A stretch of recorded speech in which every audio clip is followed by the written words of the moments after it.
जय श्री राम। हमारे power star Pawan Singh पहुँचे हैं अपने गांव। बहुत अच्छा लगा देख के मेरे को। आपको भी अच्छा लगेगा हमारे पावर स्टार पवन सिंह को देख के। क्यों अपने गांव पहुँचे, चुनाव है ना, इसलिए रायसेन पवन सिंह निकले थे चुनाव के लिए। आप सभी जानते हैं, मैं भी जानता हूँ हमारे पावर स्टार पवन सिंह क्या चीज़ है। पावर स्टार है यार, यहीं से शुरू होता है यहीं से ख़त्म। पावर स्टार पवन सिंह नाम है, आप भी जान रहे हैं, मैं भी जान रहा हूँ। ब्रांड है, ब्रांड। उनका सॉन्ग सुन बहुत अच्छा लगा मेरे को, उनका सॉन्ग आया है। बाकी आप चुनाव पहुँचे पवन सिंह, आप सब देख सकते हो, ये देखिए।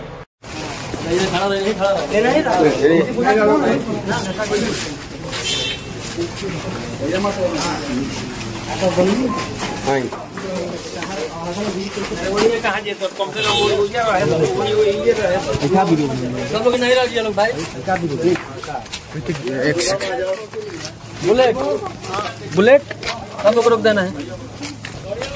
चलो होने चलो कोना पे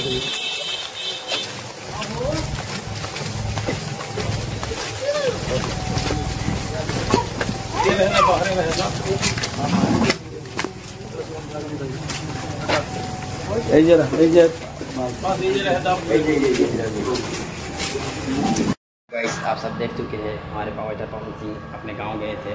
आप भी देखिए, मैं भी देखा हूँ। बहुत अच्छा लगा मेरे को देख के, बहुत सुकून आया कि हमारे पावर स्टार पवन सिंह गाँव पहुँचे हैं। बहुत अच्छा लगा कि अब पावर स्टार पवन सिंह अभी फुल बहुमत से हमारे पावर स्टार पवन सिंह को जिताइएगा। प्लीज़ रिक्वेस्ट है आपसे, अभी पावर स्टार पवन सिंह जितना चाहिए। हम सब देखना चाहते हैं नेता में हमारे पावर स्टार पवन सिंह को। प्लीज़ आप सभी को सपोर्ट मिलना चाहिए हमारे पावर स्टार पवन सिंह को। आपसे विनती है, प्लीज़ आप सपोर्ट कीजिए। प्लीज़ इस चैनल को भी सब्सक्राइब कीजिए कि आप नया न्यू वीडियो में लाते रहूँगा आपके लिए। प्लीज़ गाइस, हमारे पावर स्टार पवन सिंह को देख कर तो बहुत खुशी मिला मेरे को कि आप पावर स्टार यार, यही होना चाहिए। पावर स्टार की बात अलग है, पावर स्टार की बात। प्लीज़ आप सब सपोर्ट कीजिए हमारे पावर स्टार पवन सिंह को। बाकी मैं भी सपोर्ट कर रहा हूँ, प्लीज़ बाकी देखा जाएगा आगे चल के। जय पावर स्टार पवन सिंह। जय श्री राम। रखता हूँ, दोबारा फिर नेक्स्ट वीडियो लाऊंगा। Please guys support me.